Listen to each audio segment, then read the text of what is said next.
जिंदगी और मौत का मसला है। एक पाकिस्तान भारत के बाहर, एक पाकिस्तान भारत के अंदर उठ रहा है। गड़बड़ नहीं बल्कि पूरा के पूरा गड़बड़ झाला है। आज हम कह रहे हैं हिंदुओं जागो, कल एक कट्टरपंथी कहेंगे हिंदुओं भागो। कहाँ जाओगे? ऐसा कानून कहीं होता है जहाँ कह दे कि ये जमीन मेरी है, हो गया बापोट का जमीन।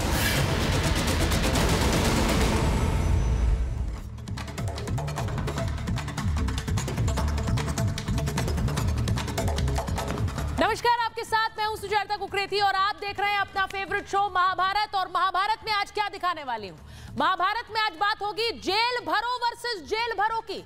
ये क्यों कह रहे हैं? क्योंकि all India Muslim personal law board की तरफ से जो धमकी आई है कि वक्फ के खिलाफ हम जेल भी भरेंगे, इतनी जेल भर देंगे कि कब्जा हो जाएगा जेल पर मुसलमानों का। तो वहीं देवकी नंदन ठाकुर ने इसका जवाब दिया है। उन्होंने क्या धमकी दी है आज आपको बताऊंगी और उसी पर कर रही हूं महाभारत। क्योंकि आज महाभारत में सीधा सीधा सवाल पूछ रही हूं कि क्या देश पर होगा वक्फ का कब्जा।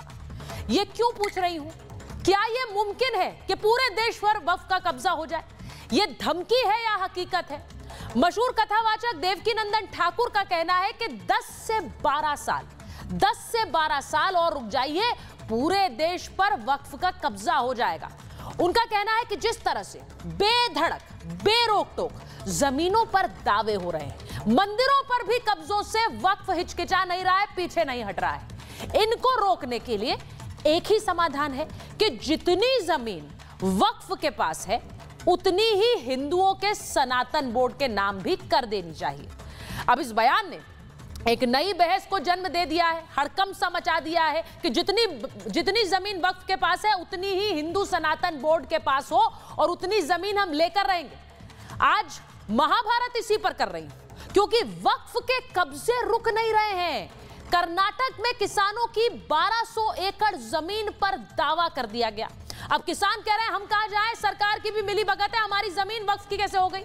जम्मू में एक पूरे गांव पर दावा ठोक दिया, दिल्ली में संसद पर भी दावा कर चुके हैं। तो आप सोचिए कि क्या जो सवाल कथावाचक देवकी नंदन ठाकुर उठा रहे हैं वो वाजिब सवाल है। दो तस्वीरें आपको दिखाती हूं। संसद पर भी दावा ठोकने वाले वक्फ को लेकर अब मुस्लिम पर्सनल लॉ बोर्ड के अध्यक्ष मौलाना सैफुल्लाह धमकी दे रहे हैं। वो कह रहे हैं कि वक्फ पर आंच नहीं आनी चाहिए वरना हम जेल भरना शुरू कर देंगे और जेल इतनी भर देंगे कि पूरे जेलों पर मुसलमानों का ही कब्जा होगा।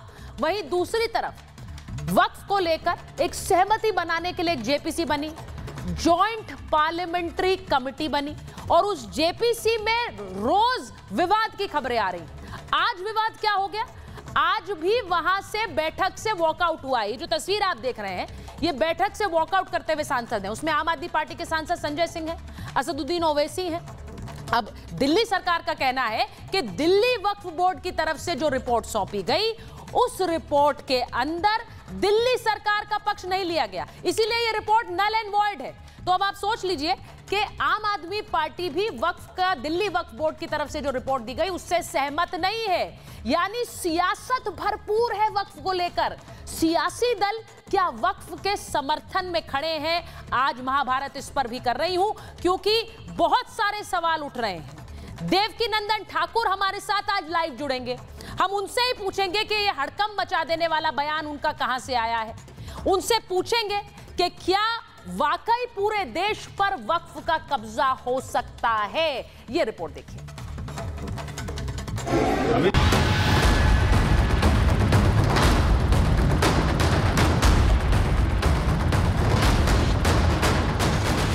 वक्फ का कब्जा नंबर 1 जम्मू, दशकों से रह रहे परिवारों को नोटिस। कब्जा नंबर 2 महाराष्ट्र, सदियों पुराने मंदिर परिसर पर दावा ठोका। कब्जा नंबर 3 कर्नाटक, किसानों की 1200 एकड़ जमीन को अपना बता दिया। कब्जा नंबर 4 केरल, मछुआरों के पूरे गांव पर दावा ठोक दिया। कब्जा नंबर 5 लखनऊ, 250 साल पुराने शिव मंदिर पर दावेदारी। कब्जा नंबर 6 दिल्ली के 100 साल पुराने मंदिरों को अपना बताया। संसद भवन की जमीन पर भी दावा ठोका। वक्फ के बेधड़क कब्जों के सैकड़ों उदाहरण, लेकिन ये 6 हाल फिलहाल के कब्जे हैं। इन जमीनों पर दावा तब ठोका गया जब वक्फ में सुधार के लिए सरकार एक बिल ला रही, यानी पूरे देश में वक्फ की ताकतों को लेकर एक चर्चा, एक बहस हो रही है। लेकिन तब भी वक्फ कब्जे न छोड़ने के लिए धमकियों पर उतारू। ताजा धमकी all India Muslim personal law board के अध्यक्ष की आई। अगर ये पास हो गया तो ये मुसलमानों के लिए हद दर्जा खतरनाक है। आपकी मस्जिदें भी, आपके मदरसे भी, आपके मकतब भी, सारी की सारी चीज़ें खतरे में पड़ जाएंगी। यह हमारे लिए जिंदगी और मौत का मसला है। अगर ज़रूरत पड़ेगी तो इस मुल्क का मुसलमान जेलों को इस तरह भर देगा। अब मौलाना खालिद के इस बयान के बाद राजनीतिक पारा हाय है, क्योंकि कुछ लोगों को लगता है कि ये जो पूरा के पूरा वक्फ सिस्टम है वो टच मी नॉट जैसा है कि अगर आपने छू लिया तो हाहाकार मच जाएगा, हंगामा हो जाएगा। उसी से समझ में आता है कि गड़बड़ नहीं बल्कि पूरा के पूरा गड़बड़ झाला है। देवकी नंदन जी से बात करेंगे, हमको तो लगता है कि उनकी भी बात जायज है। बनना चाहिए सनातन। अब जब सबका बनना है तो उसमें बनने में क्या दिक्कत है? बनना चाहिए। हमको तो नहीं लगता इसमें कोई दिक्कत होनी चाहिए। ये कांग्रेस सरकार नहीं जो डर जाएगी तुम्हारी गीदड़ भक्तियों से, ये मोदी राज है और मोदी राज में किसी के बाप से डरने वाले नहीं हैं। हिंदू धर्म गुरु भी वक्फ की जमीन को लेकर सीधे सीधे अब सवाल पूछ रहे हैं।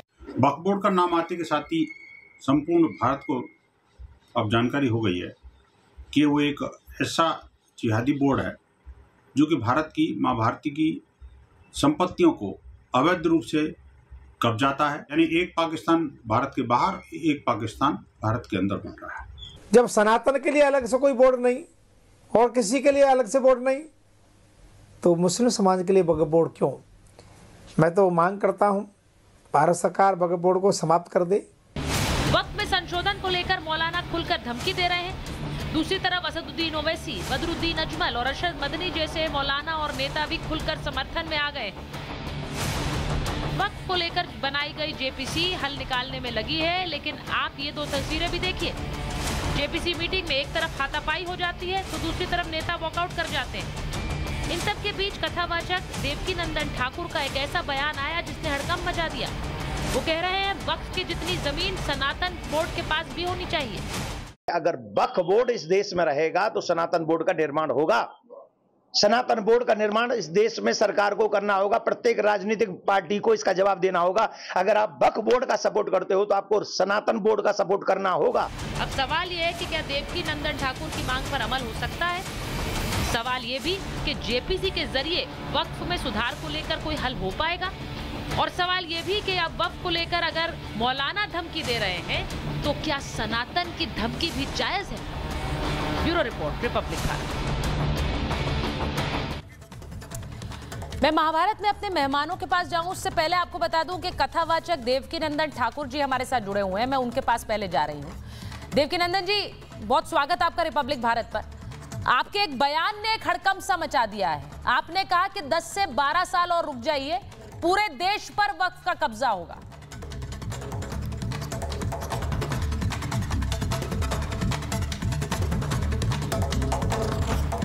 देवकी नंदन जी को मेरी आवाज तो मैंने गलत क्या कहा सुजल जी? मैंने क्या गलत कहा? आप देखिए, उन्हीं के लोग कह रहे हैं कि जो पार्लियामेंट बनी है वो वक्फ बोर्ड की जगह है। वो कह रहे हैं कि जो एयरपोर्ट बना हुआ है एयरपोर्ट वो भी पार्लियामेंट वो भी वक्फ बोर्ड की जगह है। वो कह रहे हैं दिल्ली में कितने ऐसे मंदिर हैं जो वक्फ बोर्ड की जगह पर बने हुए हैं। तो उन्होंने तो धीरे धीरे अपनी बात का कहना वो शायद समय से पहले शुरू कर दिया है। जो मैंने कहा है उसमें अगर आपको कहीं भी संदेह दिखता हो तो उन्हीं की बातों को सुन के तो मैंने कहा है।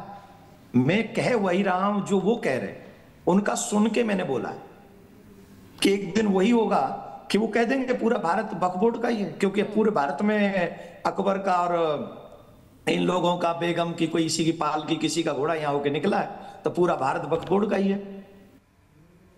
आप ये कह रहे हैं कि जितनी जमीन वक्फ के पास है उतनी ही जमीन एक सनातन बोर्ड के पास भी हो। एक ऐसा बोर्ड बने जिसके पास उतनी ही जमीन हो, तभी ये सही होगा। आपको लग रहा है ये संभव है? क्यों संभव नहीं? आप देखिए कितने मंदिर हमारे सरकारों के अंडर हैं, और देखिए कितने साधु संत महात्मा, कितने हमारे ईश्वर के प्राकट्य इस धरती पर हुए हैं। अगर उन्हीं स्थानों को आप हमें दे देंगे, उससे ज्यादा जगह होगी। इवन हमारे तो ईश्वर कई लीलाएं तो ऐसी हैं जो पाकिस्तान में की हैं भगवान ने, अफगानिस्तान तक चले जाएंगे हमारी लीलाओं को देखे तो हमारे पास तो पूरा भारत में ऐसी कितनी जगह हैं जहां संत महात्मा और हमारे भगवान की लीला हुई है और अवतार हुआ है। और अभी भी जितने मंदिर सरकार ने अपने कंट्रोल में ले रखे हैं, उनसे कितनी जमीन लगी हुई है। तो सनातन बोर्ड जब बनेगा और वो मंदिर, वो सारे देवालय जब वो हमारे सनातन बोर्ड के अंडर आएंगे, तो आप देखेंगे कि लगभग उनके 50% तो हम वैसे पहुंच जाएंगे। मैं ये कह रही हूं कि आपने वक्फ की जो जमीन है, उसके लिए वो वक्फ बोर्ड कहता है कि तो हमारे लिए दान की गई जमीन है, जिन लोगों ने दान कर दी वो वक्फ की जमीन हो गई, तो आप लोग क्यों उस पर नजरें बनाए हुए हैं? सुचिजाति जी, मैं आपसे एक बात पूछना चाहता हूं। आप हमको एक बात बताइए कि ये भारत का इतिहास कितने साल पुराना है? 400 साल पुराना, 800 साल पुराना, कि लाखों वर्ष पुराना? बिल्कुल प्राचीन है, प्राचीन इतिहास, प्राचीन है ना। तो प्राचीन है तो इस देश में मुगल तो नहीं आए थे 600, 700, 800 साल पहले? उससे पहले तो ये भारत राम का था ना, उससे पहले तो ये भारत कृष्ण का था ना, उससे पहले तो ये हमारा देश साधु संत महात्माओं का ही था ना। तो ये पूरी जमीन जब हमारी थी तो दान करने वाले कौन थे? कौन कर गए वक्फ बोर्ड को दान? अरे दान तो हमने किया है पाकिस्तान बनवा के। आप जो पाकिस्तान में रह रहे हैं वो भारत की दी हुई जमीन है, दान की हुई जमीन है जिसपे आप लोग रह रहे हैं। बांग्लादेश हमने दान किया है जिसपे आप बांग्लादेशी रह रहे हैं। तो इनको कौन दान कर गया? अरे वाह, तुम तो पाकिस्तान भी दान में ले लोगे, बांग्लादेश भी दान में ले लोगे, अफगानिस्तान भी दान में ले लोगे, और भारत में भी दान ले लोगे। और हमारे जो दान दिए मंदिर थे वो सरकार ने अपने कब्जे में ले लिए। आज वहां सरकारों का वहां करोड़ों रुपए, अरबों खरबे रुपए जो आते हैं, उनका पता ही नहीं है कितने लोगों को उस रुपए से क्या क्या हो रहा। उल्टा हमारे ऊपर तो प्रसाद में भी उल्टी सीधी चीजें खिलाई जा रही हैं। गाय का गौमांस खिलाया जा रहा है हमको। एक सनातन बोर्ड होगा तो कम से कम इस अधर्म से तो बच जाएंगे हम लोग। एक जेपीसी बनाई गई है और सबसे बात करके उस जॉइंट पार्लियामेंट्री कमेटी के जरिए के एक समाधान निकले, लेकिन आज भी वहां पर वॉकआउट हुआ है, पहले हाथापाई हो चुकी है। आपको लग रहा है इसके जरिए कोई समाधान निकलेगा देवकीनंदन जी? क्योंकि जॉइंट पार्लियामेंट्री कमेटी है। वो कौन लोग हैं? क्या वो ये चाहते हैं कि जो खुली आजादी वक्फ बोर्ड को मिली हुई है वो और मिले? उन्हीं नेताओं से हमने हाथ जोड़ के प्रार्थना की है कि सनातन बोर्ड बनाने में हमारा सपोर्ट करें। अगर वो वक्फ बोर्ड के साथ हैं तो कृपा करके वही सारे वही आजादी, वही रूल, वही रेगुलेशन सनातन बोर्ड को प्राप्त हो, और उसमें जैसे उनके धर्माचार्य उस वक्फ बोर्ड में हैं, वैसे ही हमारे धर्माचार्य सनातन बोर्ड में होने चाहिए। इसीलिए तो हमने सनातन बोर्ड की बात कही आपसे। आपको लग रहा है सनातन बोर्ड का जो एक प्रारूप होगा वो कैसा होगा? क्योंकि आप कह रहे हैं कि सारे मंदिर एक साथ आ जाएं और फिर सनातन बोर्ड में आ जाएं, यानी सारी जो मंदिर हैं उनकी सबकी जितने मंदिर सरकार के अंडर हैं और जो पुरातन मंदिर हैं वो सब सनातन बोर्ड के अंडर आएंगे। और जो कई पर्सनल संस्थाएं हैं और पर्सनल संस्थाएं जो अपने बिहाफ पे उस मंदिर को बनाती हैं और चलाती हैं और रख रखाव करने में उन्हें असुविधा होती है, उसका भी देख रेख हमारा सनातन बोर्ड करेगा।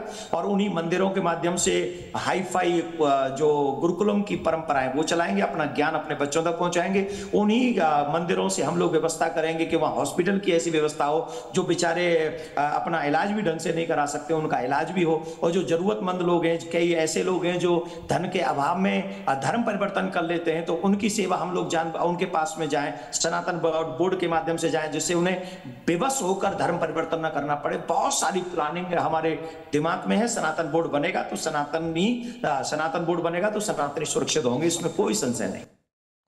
मैं आपसे पूछ रही हूं कि all India Muslim personal law board के अध्यक्ष मौलाना सैफुल्लाह ने धमकी दी है। उन्होंने कहा है कि हम जेल भर देंगे, ये हमारे लिए जीवन मृत्यु का सवाल है, हम जेल भर देंगे, इतने जेल भर देंगे मुसलमान के मुसलमानों का कब्जा हो जाएगा जेल पर।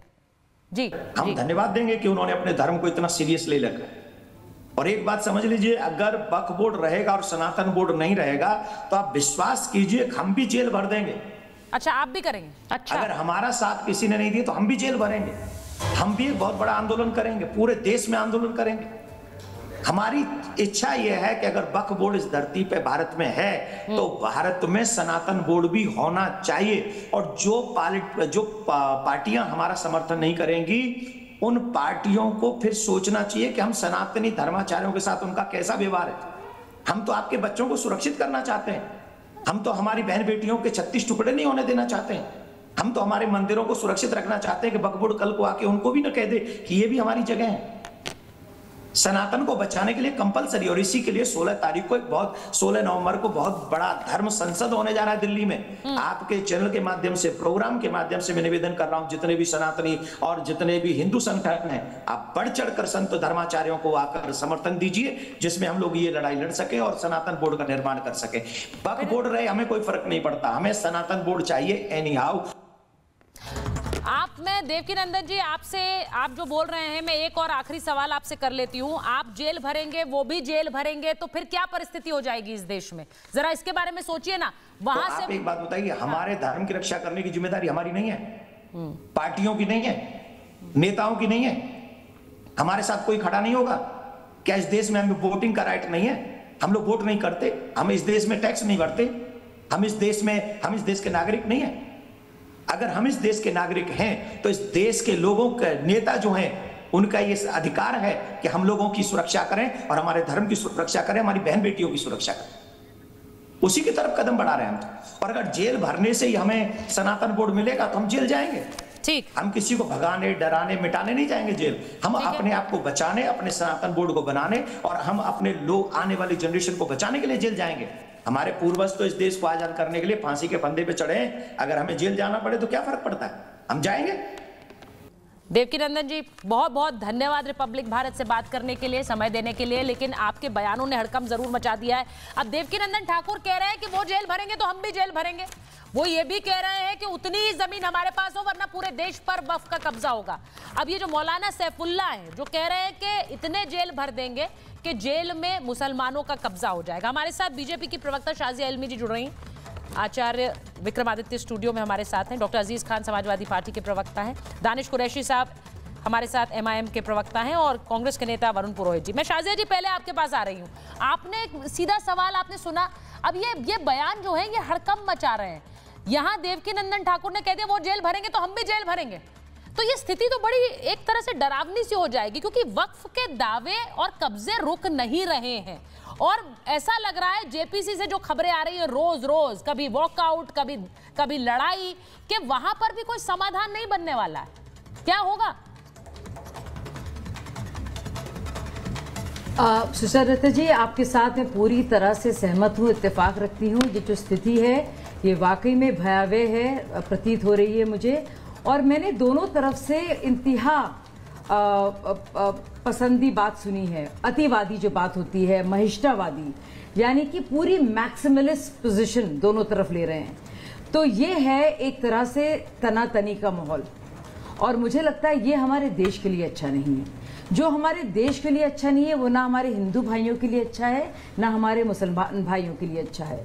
और मुझे लगता है इस पर हस्तक्षेप करने की जो लोग संजीदा हैं, चाहे वो अपने समुदाय को लेकर भी सिर्फ संजीदा हों, जिन्होंने मुसलमान का हुकूक के लिए फिक्रमंद है, चाहे वो हों या जिनको फिक्र है सनातन धर्म की, तो वो उनमें से जिम्मेदार लोग आएं और समझाएं।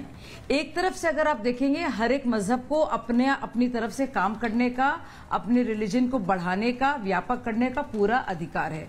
तो अगर भाई साहब जो कथावाचक थे, मुझे अच्छा लगा, उन्होंने बहुत ही सहजता से अपने बात को रखा, शांतिपूर्ण तरीके से। उनके कम से कम अल्फाज में उनके में कुछ किसी तरह की वो नहीं थी, तलखी नहीं थी।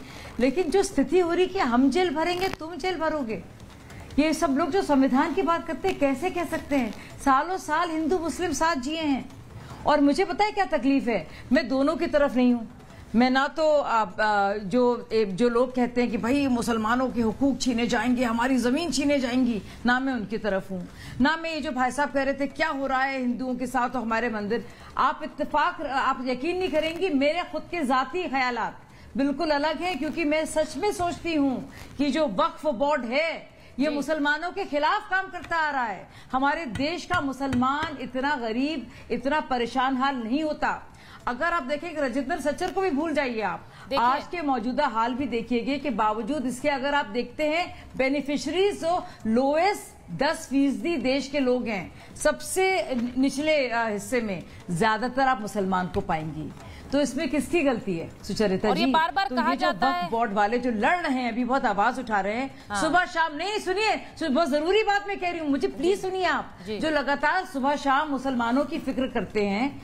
सोचिए इन्होंने अब तक इतनी ढेर सारी जमीन जो किसी इंडस्ट्रियलिस्ट के पास नहीं है, एक स्कूल, एक कॉलेज, मतलब अब तक कोई और होता तो कम से कम 500 मेडिकल इंस्टीट्यूशंस, 1000 स्कूल छोटे छोटे, अब चाहे मॉडर्न एजुकेशन के, कोचिंग सेंटर्स, तलाकशुदा बहनों के लिए एक देखिए मैं शाजिया जी, आप जो बात कह रही हैं, आप सोचिए एक पॉलिटिकल कंसेंसस नहीं बन पा रहा है, एक पॉलिटिकल कंसेंसस नहीं है। मैं एक बार जरा जेपीसी में अब तक वाला ग्राफिक चलाइए, क्योंकि मैं जरा अपने दर्शकों को बताना चाहती हूं कि जेपीसी में अब तक हुआ क्या है। एक बार अजीज खान साहब जरा आपको भी बताऊं और इसके साथ साथ मैं कुरैशी साहब को भी बताऊं, क्योंकि जेपीसी के गठन में वक्फ की रिपोर्ट के खिलाफ आतिशी ने आज लेटर लिखा है दिल्ली की मुख्यमंत्री ने, और उन्होंने कहा कि हमसे बिना पूछे ये रिपोर्ट भेज दी गई।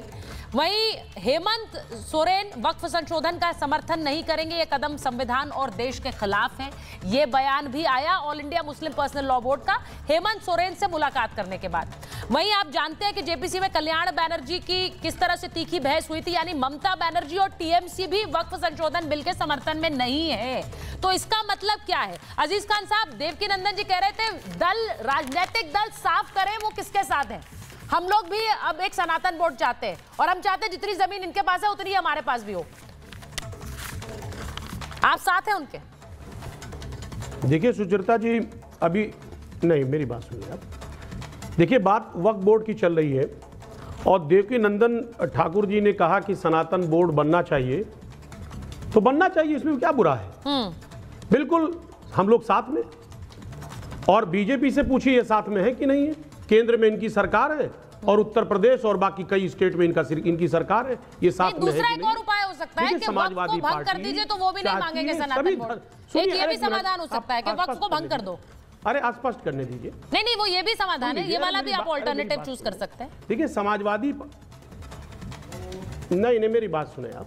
देखिए समाजवादी पार्टी चाहती सभी धर्मों का सम्मान होना चाहिए, और सभी धर्म पूरी तरह से फ्री होकर के वो अपनी अपनी संस्थाओं का, अपने अपने धर्म स्थलों की रक्षा करें। ये समाजवादी पार्टी की मांग है। वो नहीं चाहती कि एक दूसरे को लड़ाएं, एक दूसरे को भिड़ाएं, एक दूसरे का आपसी सामंजस्य बिगाड़ें। लेकिन रही बात वक्फ बोर्ड की, तो वक्फ बोर्ड में जिस तरीके से संशोधन लाने का प्रयास किया जा रहा है, तमाम तरीके की चीजें कहीं ना कहीं तमाम नैरेटिव गढ़ा जा रहा है, यकीनन बीजेपी की मंशा ठीक नहीं है। अब बताइए ना वक्फ बोर्ड है क्या? मैं जानना चाहता हूं। वक्फ का मतलब यह हुआ कि तमाम मुस्लिम कम्युनिटी जब वो संस्था बनाते हैं, कुछ चीज बनाते हैं, तो क्या करते हैं, वो ईश्वर के नाम पे उसे वक्फ कर देते हैं। नहीं तो ये, अरे भाई यही सवाल मैंने अभी देवकीनंदन जी से पूछा था। मैंने यही सवाल अभी देवकीनंदन जी से पूछा कि वक्फ के लिए कहा जाता है कि भाई जिसने दान में दे दी, जिसने दान में दे दी, नहीं सुनिए ना सर, जिसने दान में दे दी, लेकिन उनका कहना अलग है। वो कह रहे हैं कि ऐसे तो दान, ऐसे तो आप कब से सोचेंगे कि हम कांग्रेस से थोड़ा निकलना पड़ेगा, सपा से आपको मैं एक बार आचार्य जी के पास एक बार अगर आप मुसलमान कंप्लीट हो जाने दीजिए, उनके हक की बात करनी पड़ेगी। नहीं, मुझे कंप्लीट कर लेने दे, मुझे 10 सेकंड दे दे, मेरी बात कंप्लीट हो जाए। अब शाजिया जी हल्ला करने लगे। शाजिया जी एक मिनट जल्दी से आप कंप्लीट करिए, मैं आचार्य जी के पास जाऊं, क्योंकि उन्होंने देवकीनंदन जी कह रहे हैं कि भाई आपने दान कर दी, वो जमीन आपकी थोड़ी थी। रोक दीजिए प्लीज।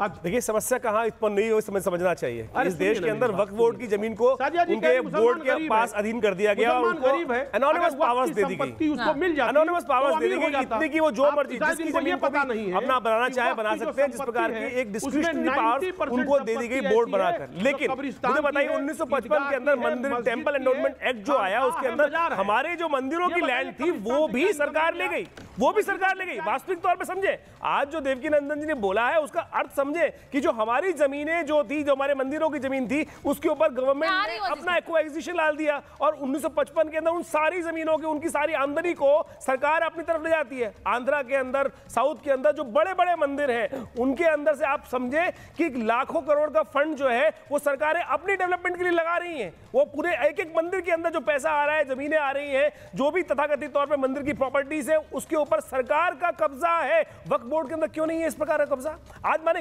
इस देश के अंदर सेकुलर नाम का देश है ना, सेकुलर है, सब लोगों को बराबर इक्वालिटी नाम की बात की जाती है कि राइट टू इक्वालिटी है, तो भाई यहां इक्वालिटी क्यों नहीं है? ये यहां पर एनोनिमस आपको बोर्ड बना दिया गया, एक सेपरेट बोर्ड बना दिया गया और सनातन की तमाम मंदिरों की, तमाम जमीनों को, तमाम मंदिरों के ऊपर जो इनकम हो रही है उसके ऊपर टैक्स लगा दिया जाता है। उसके बाद सरकार 80%, 90%, 99%, 95% तो जो पैसा है वो सरकारें अपने खर्चों में ले जाती है। आंध्रा के अंदर जो तिरुपति बालाजी का मंदिर है, उसके अंदर जो पैसा आ रहा है, उस पैसे के अंदर सरकार उस पैसे को लेकर विभिन्न बोर्ड्स के ऊपर, मुस्लिम डेवलपमेंट के ऊपर और रिलीजन्स के डेवलपमेंट के ऊपर कार्य किए जाते हैं। क्यों सरकारी पैसा क्यों यूज किया जा रहा है? जो मंदिर का पैसा है, मंदिर में व्यक्ति ने दान किया, मुझे बताओ। दूसरी बात, सबसे बड़ी बात समझे, जब अंग्रेज गए इस देश के अंदर से, उन्होंने लैंड ट्रांसफर करी यूनियन ऑफ इंडिया को, यूनियन ऑफ इंडिया को लैंड गई पूरी की पूरी। तो इस देश के अंदर एक बात समझ लीजिए, जो भी लैंड पे रह रहा है वो he is just a custodian, actual land owner जो है यूनियन ऑफ इंडिया है।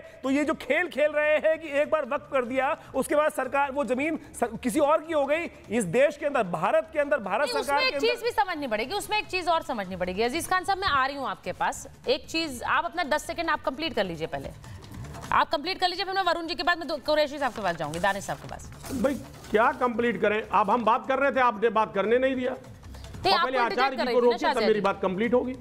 मैं आपसे सिर्फ ये निवेदन मैं ये कर रहा था कि ये कहा जा रहा है कि साहब मुसलमान गरीब हो रहा है और अगर वो वक्त की संपत्ति को पा जाता अमीर हो जाता। मैं कह रहा हूं 90% जो लैंड है वक्त की, वो मस्जिदों में है, कब्रिस्तान है, ईदगाह है, खानका है, मजार है। मैं कह रहा हूं कब्रिस्तान से क्या इनकम लेगा? क्या इनकम आएगा कब्रिस्तान से? क्या इनकम आएगी मस्जिद से? एक बात पहली बात स्पष्ट हो जाए। दूसरी बात, तमाम जमीनें ऐसी हैं जो सरकार कस्टोडियल में, सरकार के कस्टोडियल में है, वो किराया भी नहीं दे रही है। हकीकत यह है कि आज वक्फ बोर्ड के पास तो समस्या है कि जमीन आपकी है क्या? कम जमीन पार्लियामेंट हाउस में बात कर लीजिए। उसके बाद जिस तरह पार्लियामेंट हाउस आपका है, किया जा रहा है, प्रचार प्रसार किया जा रहा है कि साहब वक्फ बोर्ड बहुत अमीर है, उसके बाद तमाम लैंड है, ये गलत नैरेटिव सेट किया जा रहा है। एयरपोर्ट भी आपका है, बताइए ना क्या जायज बात बोल रहे हैं आप? हिंदू और मुसलमान ने कहीं ना कहीं कन्वर्ट करना चाहिए, वो सारी की सारी शत्रु प्रॉपर्टी एक्वायर हुई, तो कहां से सरकार की नियत ठीक नहीं है। अगर नियत ठीक होती, वक्फ बोर्ड में उसे दखल भी नहीं देना चाहिए। अच्छा ठीक है, मैं एक बार दानिश कुरैशी साहब के पास जा रही हूं। इंडिविजुअल बॉडी है और इंडिविजुअल बॉडी अगर है, ये जो बयान आप चला रहे हैं, ये जो आप लोग बयान अभी स्क्रीन पर चल रहे थे, उसको जरा फिर से चलाइए, क्योंकि जो धमकी वाला लहजा है वक्फ को लेकर दानिश साहब, वो अब लगातार बढ़ता जा रहा है। कभी जेल भर देंगे, कभी कब्जे कर लेंगे जेल पर, सड़क पर उतर आएंगे, मोदी की सरकार को दिखा देंगे। बहुत सारे ऐसे बयान आ रहे हैं और एक बार फिर आया है मुस्लिम पर्सनल लॉ बोर्ड के अध्यक्ष का बयान आया है। अब सवाल यह है कि दूसरी तरफ से भी बयानबाजी फिर शुरू हो गई। अभी जो देवकीनंदन जी कह रहे थे कि हम थोड़े ही घर में बैठेंगे, फिर हम भी जेल भरना शुरू कर देंगे, क्या हो जाएगी स्थिति, जरा बताइए।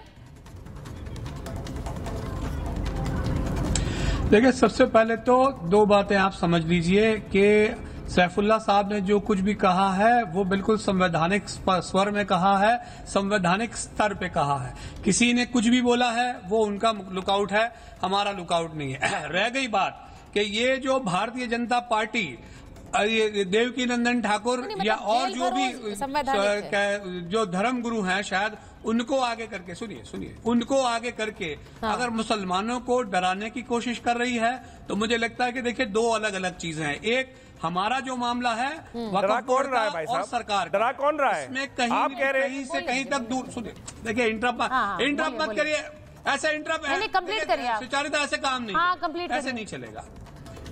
हाँ, अब सवाल यह है कि ये पूरी लड़ाई जो है ये मुसलमानों की और सरकार का जो संशोधन है उसकी बात है। रह गई बात वो अगर कुछ क्लेम करते हैं, मान लीजिए कि भाई उनके मजहब में कुछ क्लेम करने की बात है तो वो सरकार से क्लेम करें, उनको अगर आंदोलन करना है, जेल भरना है तो भरे। रह गई बात कि जो बेवकूफ बनाने की बात की जा रही है कि भाई हम लोगों को भी दिया जाना चाहिए, तो मैं आपको एक बात बता दूं कि ऑलरेडी 3 राज्यों की अगर बात की जाए तो उन 3 राज्यों में तमिलनाडु, आंध्रा और उड़ीसा, इन तीनों की जमीन मिला के 6 लाख एकड़ तो सिर्फ इनके पास है। कितनी है? 6 लाख एकड़। अब मुझे बता दीजिए कि फिर इस पे क्या कहना चाहेंगे। और ये तो सिर्फ 3 राज्यों की बात कह रहा हूँ, इससे बड़े 2 बड़े राज्यों की जमीन। एक मिनट सुनिए मध्य प्रदेश की तो सुनिए राज्यों की जमीन से अब आपको क्या दिक्कत है? अब उन पर भी नजरें गड़ाए हुए हैं क्या वक्फ बोर्ड? राज्यों की जमीन आपके पास कहाँ से? आप उसकी क्यों गिनती कर रहे हैं? मंदिरों की बात है, उसकी गिनती क्यों कर रहे हैं? सुनिए, हाँ, उसमें मंदिरों की बात है, उसमें मठों की बात है। नहीं, आपने अभी बोला कि ये लड़ाई केंद्र सरकार और मुसलमानों के बीच है। तो भाई एक मुसलमान तो यहाँ भी बैठी हुई है, शाजिया जी, वो तो नहीं है। और दूसरी बात ये, आप ये कह रहे हैं कि सब लोग वक्फ के साथ हैं। ठीक है, वो भी मुसलमान, शाजिया जी वो भी मुसलमान। नहीं, हर मुसलमान थोड़ी है इस लड़ाई में साथ है आपके। वो भी मुसलमान है। बहुत से, देखिए मैं आपको एक बात बताती हूँ, मैं तो एक चीज सुनिए मेरी बात, नहीं मेरी एक बात सुनिए। बहुत से मुसलमान तो ऐसे हैं जिन्हें वक्फ के बारे में पता ही तब चला जब ये पूरी खबर हाईलाइट हुई। ये सच है। जो गरीब मुसलमान का दुश्मन है, आप सियासी ज्यादा हैं, मुसलमान आपके मुसलमान पना बहुत कम है, क्योंकि आप सिर्फ सियासत कर रहे हैं। आप ये नहीं देख रहे हैं कि गरीब इंसान का, चाहे वो हकदार हिंदू हो या गरीब मुसलमान हो, उससे किसका फायदा है। आप जो है शरारत कर रहे हैं यहाँ पे। आप भाजपा का नाम इस्तेमाल करके दरअसल आप जो है पूरा जो माफिया बना रखा है कुछ अमीर परिवारों का, आप उसको बरकरार रखना चाहते हैं। आपको किसी भी गरीब मुसलमान की फिक्र नहीं है। आप सिर्फ राजनीति में एक चीज दानिश जी को लीजिए स्क्रीन पर, दानिश जी को लीजिए, आचार्य जी को लीजिए, कोई बात नहीं, दानिश संविधान की फिक्र है जी। शाजिया जी आ रही हूँ मैं, मेरा बहुत जरूरी है। हाँ मैं आ रही हूँ, क्योंकि शाजिया जी देखिए, दानिश जी जब मैं कहती हूँ, आचार्य जी को ले लीजिए स्क्रीन पर, दानिश जी के साथ, जब शाजिया जी भी तो एक मुसलमान है और ऐसे कई मुसलमान हैं जिनको इसके बारे में, वक्फ के बारे में पता ही तब चला जब ये वक्फ संशोधन बिल को लाई सरकार। ये फैक्ट है, क्योंकि उन्हें लग रहा था कि वक्फ इतना कुछ काम हमारे लिए कर रहा है, हमें पता नहीं है। ये भी एक फैक्ट है। आप लोग बोलते हैं वक्फ ये कर रहा है, वक्फ वो कर रहा है, बहुत सारे काम कर रहा है, लेकिन उन लोगों को पता ही इस बारे में तब चला जब ये पूरा मामला इतना विवाद बढ़ा। अब दूसरी बात, क्या ये लड़ाई देश के मुसलमानों वर्सेस केंद्र सरकार है जैसा आप बता रहे हैं? नहीं है। क्या सारे मुसलमान वक्फ के साथ खड़े हैं आपके साथ?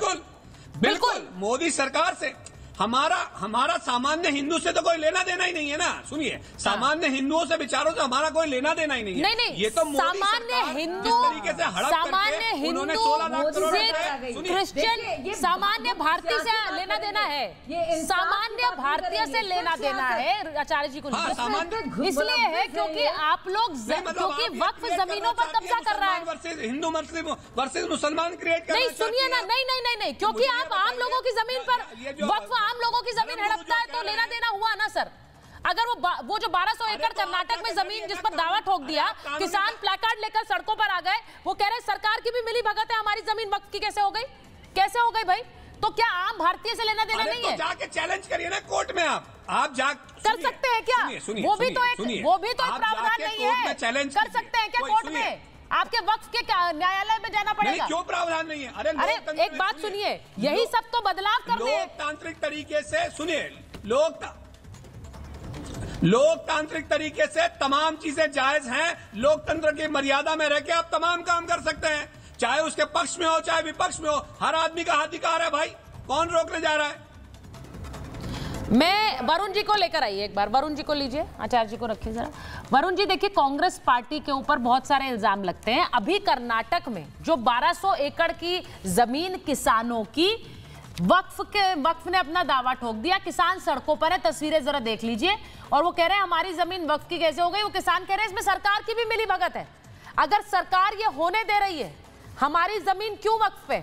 और वो देख लीजिए, वो जो किसान खड़े हुए हैं उसमें कई तो टोपी लगा के खड़े हैं। ये भी आपको बताऊं तो ये मुसलमान क्या, ये मुसलमान के वक्फ के साथ हैं जिनकी जमीन ले ली वक्फ ने? सुचारिता जी, सबसे पहले तो मैं आपको साधुवाद देना चाहता हूं कि आपने सबसे पहले देश को आगाह किया है कि देश में सिविल वॉर नहीं हो जाए इस मामले, इसलिए आपको साधुवाद। दूसरा, मैंने आपको कई बार कहा, अभी जो इशू है, जैसे हिंदूवाद की बात आ रही है, तो हिंदू मंदिरों का जो कंट्रोल है सरकार से, वो हटना चाहिए। मैंने कई बार बात करी है, मैं भी समर्थन में हूँ, हिंदू मंदिरों से सरकार का कंट्रोल हट जाना चाहिए। अब ये वक्फ की बात 10 साल बाद ही क्यों आई मोदी जी को ध्यान, या मोदी सरकार को ध्यान 10 साल से क्यों नहीं आई?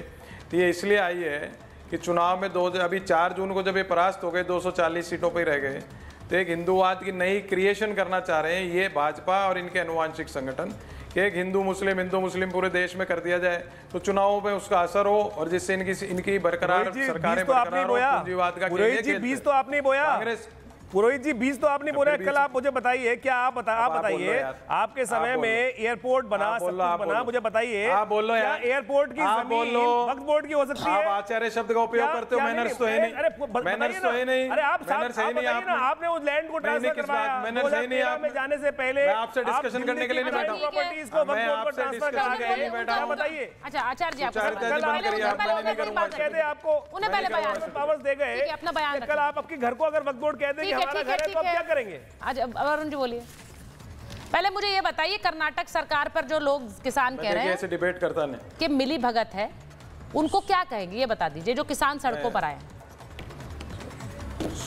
सुचारिता जी, मैं कर्नाटक की बात करना हूँ। केंद्र में यूनियन ऑफ इंडिया की सरकार है, भारत सरकार है, वो 10 साल से क्या कर रही थी? हाँ। अभी बात आई बार बार लैंड की, तो जब आजादी मिल गई, संविधान लागू हो गया, नए एक्ट्स हो गए पार्लियामेंट से, तो उन कानूनों के तहत आपको चलना पड़ेगा। भारतीय जनता पार्टी की सरकार में अगर इच्छा शक्ति थी तो बदलाव कर लेते 10 साल में, अभी क्यों याद आई?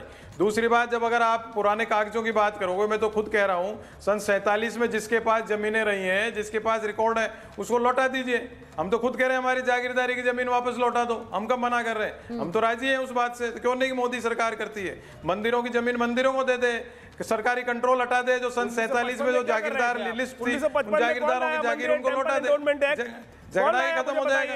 1955 के टेंपल एंडोनमेंट एक्ट लेके आते हो, सारे मंदिरों पे कब्जा कर लेते हैं। कौन लेके आया? नेहरू जी लेके आए ना भाई साहब। अब आपने तब मुझे बताइए ना, आज आप जो कह रहे हैं बदल लेते हैं, उसके बाद आप क्यों नहीं लाए? क्या कर रही थी? आप मुसलमानों के ऊपर मोदी सरकार क्या कर रही थी 10 साल में? अरे मोदी सरकार ले आती ना, मंदिरों पे क्यों बिठाया आपने? अरे मोदी सरकार ले आती ना, फिर क्यों बिठाया? इतने साल तक मोदी जी से नहीं बोला गया क्या 10 साल में आपसे? वो क्यों बना रखा? मोदी सरकार से नहीं बोला जा रहा, लाखों करोड़ मोदी सरकार से नहीं बोला जा रहा, आप लोग मोदी सरकार से नहीं बोल पाओगे, ले जाते रहे। मोदी सरकार, आपकी हिम्मत ही नहीं है।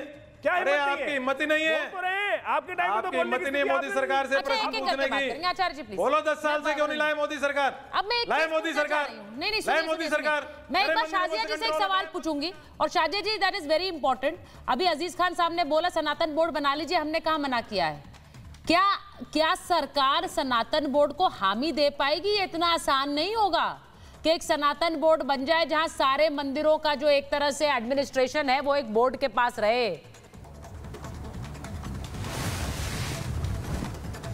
देखिए, अगर आप पूरी ऑब्जेक्टिवली सुनना चाहती हैं, अगर मैं इस वक्त एक पार्टी की नुमाइंदगी ना कर रही हूं, प्रवक्ता नहीं हूं, अगर मैं खुद अभी इस वक्त मुसलमान भी नहीं हूं, अब मैं सिर्फ और सिर्फ अपने देश के संविधान की अगर बात करूं तो हर एक धर्म को बराबर तौर पर सारे हुकूक और अधिकार दिए गए हैं। तो अगर वक्फ बोर्ड है औकाफ और इंसाफ के लिए, तो वैसे अगर हमारे हिंदू भाइयों को लगता है, सिख भाइयों को लगता है, और हमारे पारसी भाइयों को लगता है, या जैन भाइयों को, तो बराबरी के हक के अनुसार उनको उनकी जमीन को भी उनके लिए होना चाहिए। इसके लिए कोई भी अगर और मुश्किल क्यों होगा?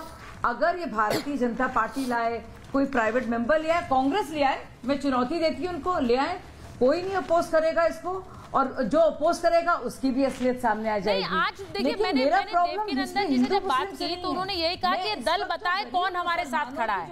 आप वक्फ के साथ तो खड़े हो जाते हैं, वक्फ के खिलाफ खड़े होकर दिखाइए, तब हम माने हमारे साथ हैं। अजीज खान साहब, ये हो पाएंगे आप? वो कह रहे हैं वक्फ जो धनाधन कब्जे कर रहा है हमारे मंदिरों पर भी, आपकी हिम्मत नहीं होती, आप बोल दें कि मंदिर पर कब्जा क्यों नहीं, मंदिर पर कब्जा कैसे किया, वो ये पूछ रहे हैं। सुचरिता जी गलत है। अगर जो लोग सुचरिता जी, भाई बैठे, आपने बहुत स्पष्ट शब्दों में शाजिया जी से पूछा आपने, वो इधर उधर पता नहीं कहां घुमाने लगी। उन्होंने एक शब्द ये नहीं कहा सनातन बोर्ड होना चाहिए, क्योंकि उनको बोर्ड से कोई लेना देना नहीं। उनको धर्म में धर्म की मदद, यानी जो भी धर्म अपना काम कर रहा है उसकी मदद से कोई लेना देना नहीं। हिंदू और मुसलमान में अच्छा लगता है, एक दूसरे को लड़ाने भिड़ाने में अच्छा लगता है। दूसरी बात, भाई हम कह रहे सनातन बोर्ड बनाने की अगर मांग हो रही तो उत्तर प्रदेश से लेकर के तमाम प्रदेश में इनकी सरकार है, केंद्र में इनकी सरकार है, बोर्ड बना दे।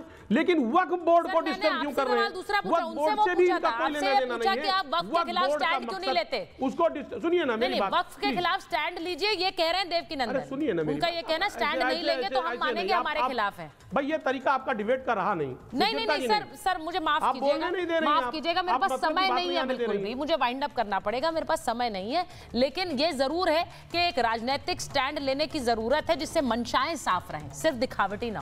बहुत बहुत धन्यवाद।